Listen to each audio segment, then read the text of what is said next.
DeMarcus Cousins never doubted he could turn back the clock. He just needed an opportunity to twist the dials. Making the first start of his Nuggets career, Cousins bludgeoned the Rockets for 31 points, 9 rebounds, 4 assists and 3 steals in 24 minutes of work Friday night. The absence of Nikola Jokic, non-COVID illness, didn't hurt in the least. Cousins' bruising, imposing play made sure of that. It was the first time Cousins scored at least 31 points since January 22, 2018, 5 teams ago, when Cousins was with the New Orleans Pelicans. "Nobody replaces Nikola Jokic, but Coz is pretty damn good," said Nuggets coach Michael Malone, who's been Cousins' biggest proponent since before he even R.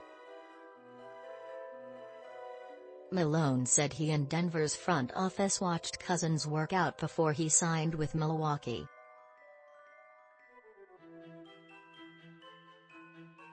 Once the Bucks cut him, a result of a calf strain, according to Cousins, Malone and the Nuggets jumped.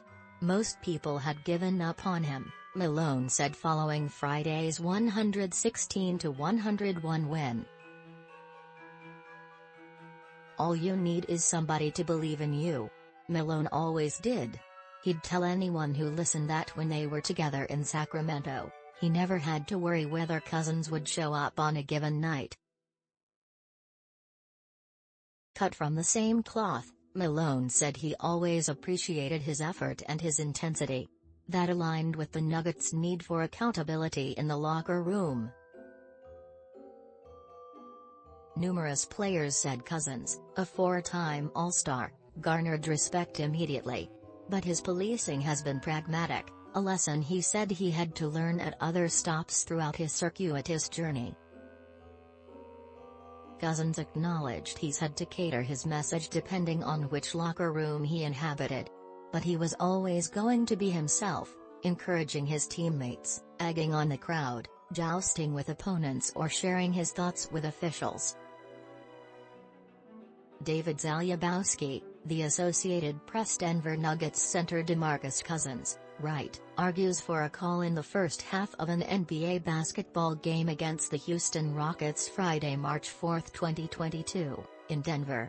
"Me and him are talking junk all the time," said Rockets veteran Eric Gordon.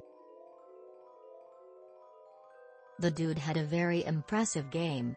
You would expect him to try to go at us after just being here last year. I've always respected and loved his game. Even when he was with the Rockets, he definitely means well. A lot of people don't understand him, but he means well. And he's always ready to compete." On one instance Friday night, he greeted teammate Bryn Forbes at a timeout and shared some advice. While he was on the bench, he barked defensive coverages at JaMychal Green. When asked about it after the game, Cousins explained he has his eyes on the postseason and wanted to build good habits over the final 19 games. Malone credited Cousins for losing 8 to 10 pounds upon arriving in Denver, controlling his emotions as best he can and accepting his role behind Jokic, the reigning MVP. As Malone said, 29 teams weren't calling. But their loss has been Denver's gain.